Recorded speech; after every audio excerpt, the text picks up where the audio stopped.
High, আমি share করব আমি আমার বাবার বাড়িতে গেলে সারাদিন কি কি কাজ করি।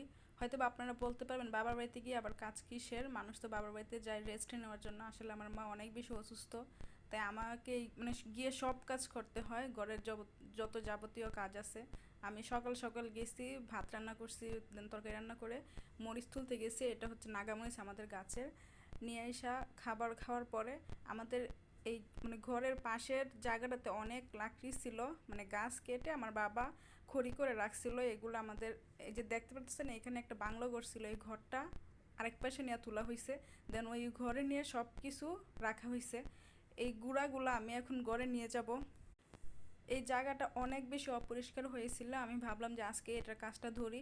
দেন আমি এই যে এই জায়গায় একটা ঢাকা জিনিস দেখা যাচ্ছে, এখানে আমি কিছু গাছ লাগিয়েছি, শশা গাছ। আর এদিকে আমার মা বসে বসে দেখতেছে। আমার মাকে হয়তো দেখেই বোঝা যাচ্ছে বেল্ট পর। আমার মা হচ্ছে অপারেশনের রুগী, কিছুদিন আগে অপারেশন হয়েছে।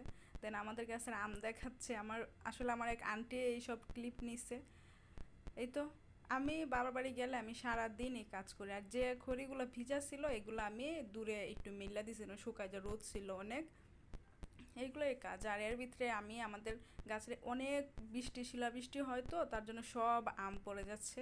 তারপরে আমি এগুলো দিয়ে অনেক রকমের আচার দিচ্ছি, তার মধ্যে হচ্ছে আমসত্ত্ব নিয়ে এসে কাটতে। আসলে আমসত্ত্ব আমার দেন আমার ভাইয়ের অনেক বেশি পছন্দ হয়, বইলা রাখছে যে তুমি বানাই রাখো, আমি মাদ্রাসা থেকে আয়া খাই নিব। এই তো আমি আবার আরেকটা নিয়েছি, আমি 3 শ্রেণী আমসত্ত্ব দিছি।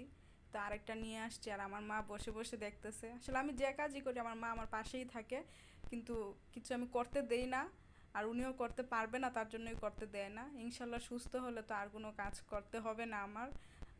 আর আমি হচ্ছে আমার বাবা মার একমাত্র মেয়ে। আমি আগে কোনো কাজই করতাম না, কিন্তু এখন সংসারের সামলায়, বাবার বাড়িতে গিয়ে কাজ করি, কিছু করার নাই। আর আমার ফুফুরা যদি আসে শ্বশুরবাড়ি থেকে, সবাই শুধু কত এত কাজ করস, তুই আয়, তোর মা পারলে করবো, না পারলে নাই। কিন্তু আমি আমার মনরে মানাইতে পারি না যে আমার অসুস্থ মা এমনি কাজ করবে আর আমি ঘুরবো।